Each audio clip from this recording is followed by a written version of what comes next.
Bonjour professeur. Cette crise financière qu'on nous dit terrible, quelles sont les leçons qu'on peut en tirer? Écoutez, la première chose à dire, c'est que la crise financière est effectivement probablement la plus grave crise depuis la crise de 29, mais qu'elle ne s'est pas encore traduite en une crise économique. Alors on est presque certain que la traduction va se faire, que la transmission va se faire, malheureusement, mais ce n'est pas parce qu'on a une crise financière extrêmement grave qu'on va avoir une crise économique extrêmement grave. Les mécanismes de transmission ne sont pas directs et il y a des moyens de contrer après avoir aidé les banques. Maintenant, on voit que les politiques essayent de venir en aide aux économies elles-mêmes et une action concertée de par le monde pourrait certainement conduire à une crise relativement modérée. Je parlerai même peut-être pas de crise économique, je parlerai de récession économique relativement modérée. C'est pas dans l'air du temps. Aujourd'hui, tout le monde est extrêmement pessimiste et ce pessimisme peut être auto-réalisateur, mais les dés ne sont pas encore joués. Donc on ne peut pas encore parler de crise économique au fait, mais de récession. Quel serait donc son impact sur le bassin lémanique plus précisément? L'arc lémanique, là, si on avait dans une crise très grave, l'arc lémanique va être touché comme tout le monde. On ne vit pas dans une île.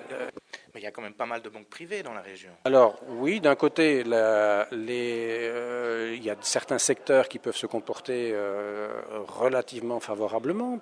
Les banques privées, mais enfin, elles vont également souffrir.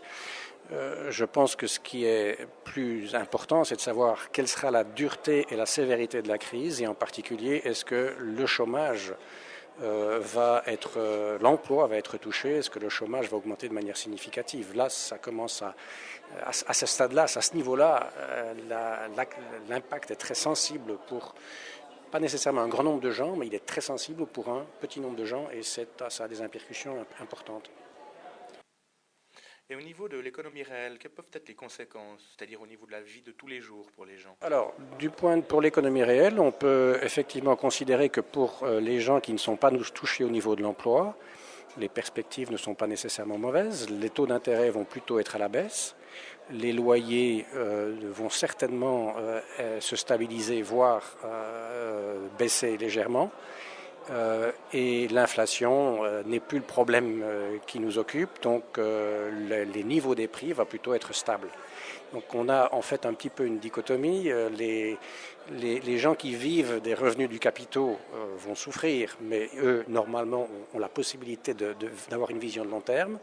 Les gens qui ne sont pas touchés dans leur emploi vont normalement avoir une situation qui n'est pas défavorable, d'un pouvoir d'achat qui va certainement se maintenir. Bon, merci.